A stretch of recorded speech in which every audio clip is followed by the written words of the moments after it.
آپ ذرا افغانستان کی بات بھی کر لیتے ہیں. وہاں کے بعد استنبول پہنچے, وہاں بھی بات نہیں بن پا رہی, اور اب تو دھمکیوں کی نوبت آ چکی ہے, کانسیکوینسز کو دیکھنا پڑ رہا ہے ہمیں. میں جاننا یہ چاہ رہا ہوں کہ اس ساری صورتحال میں چین اور امریکہ یہ کیسے اور کیوں کر الگ تھلگ ہیں اس ساری صورتحال سے, جب ہم افغانستان کو ڈیل کر رہے ہیں اور مذاکرات کامیاب نہیں ہو پا رہے. Have they lost their interest in Afghanistan? نہیں، ایسا نہیں ہے. چین تو اس نے بہت ہی عملی اور پرو ایکٹیو کردار ادا کیا. کچھ عرصہ پہلے آپ کو یاد ہوگا کہ انہوں نے بیجنگ میں ایک ایسی ملاقات کروائی تھی ہمارے پاکستان اور افغانستان کے مندوبین کے درمیان. جی ملا اور متقی انہوں اور نے اسحاق ڈار صاحب دیا تھا. جی، اسحاق ڈار صاحب تشریف لے گئے تھے اور افغانستان سے بھی نمائندگی تھی. تو انہوں نے یہ طے کروایا تھا کہ ہم اپنے اختلافات مٹا کے معاشی اور علاقائی تعاون کے اوپر کام کریں گے, اور جس کے کچھ نتائج, مثبت نتائج سامنے آئے. اسحاق ڈار صاحب کابل گئے اور وہاں جو ہے انہوں نے ایک MOU کے اوپر دستخط کیے.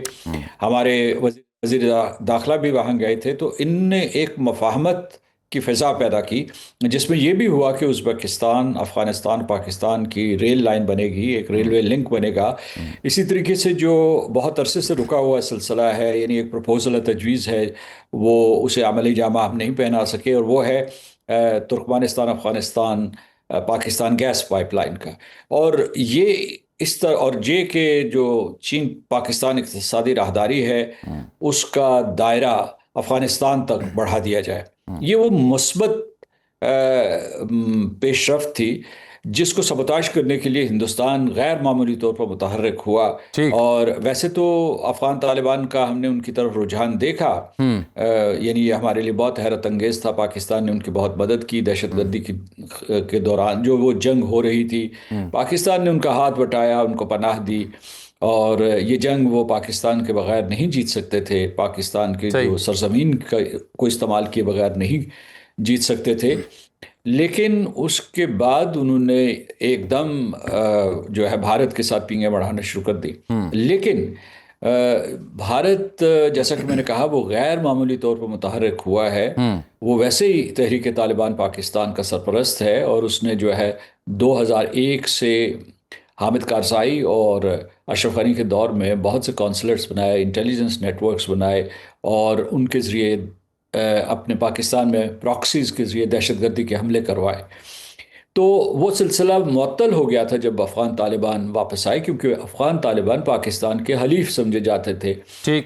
تو اس کنونشنل وزڈم کو انہوں نے بالکل تار کر دیا, اور ہندوستان کی نہ صرف وہاں جو ہے انوالومنٹ بڑھی ہے, بلکہ یہ ہے کہ آپ دیکھیے کہ انہوں نے وہاں سفارت خانہ قائم کر رہے ہیں. فل فلیج. اور اس کے بعد جو ہے جو القاعدہ یا تحریک طالبان پاکستان, جو پاکستان دشمن ہیں, ان کی وہ پشت پناہی کر رہے ہیں.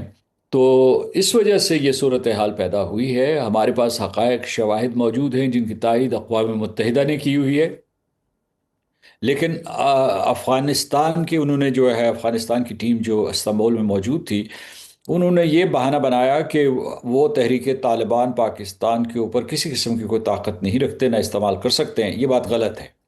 یہ بات غلط ہے کیونکہ اقوام متحدہ نے یہ رپورٹیں دی ہیں مختلف حوالوں سے, اور اقوام متحدہ کا وہاں ایک فٹ پرنٹ موجود ہے. وہ یہ کہتے ہیں کہ نہ صرف جو ہے افغان طالبان کے کچھ دھڑے جو ہے ان کو پیسے دے رہے ہیں, تحریک طالبان پاکستان کو ان کی تربیت گاہوں کا, پناہ گاہوں کا علم ہے, اور بارود و اسلحہ بھی جا رہا ہے. اس کے علاوہ جو ہے یعنی انہوں نے کہا ہے کہ فائنینشیل, لاجسٹیکل اور آپریشنل مدد کی جا رہی ہے ان کی.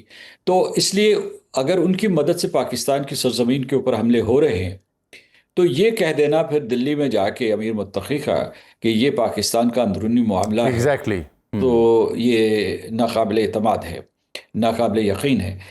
اس لیے یہ دیکھیے کہ یہ صورتحال اصل میں اس میں بڑا سوال بھی ہے کہ کیا پاکستان اور افغانستان کو متصادم ہونا چاہیے, اور کیا پاکستان یک طرفہ طور پر امن کی فضا پیدا کر سکتا ہے.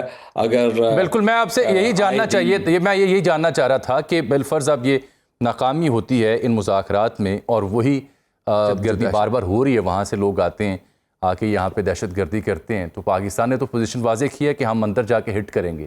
اندر جا کے ہٹ کرنے سے کیا ہم غاروں میں انہیں منتقل کریں گے, رجیم چینج کریں گے, نتیجہ کیا نکلے گا, اور اس کے کانسیکوینسز کیا ہوں گے؟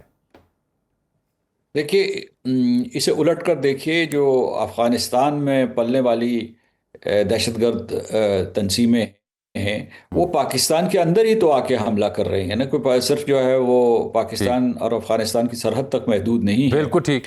دے پینیٹریٹ ڈیپ انٹو پاکستان's ٹیریٹری. تو اس لیے یہ ہے کہ پاکستان بھی اگر جا کے وہاں حملہ کرتا ہے تو وہ اپنا دفاع کر رہا ہے، اور ان کے جو ٹیررسٹ نیٹ ورکس ہیں ان کو ڈسمینٹل کرنے کی کوشش کر رہا ہے.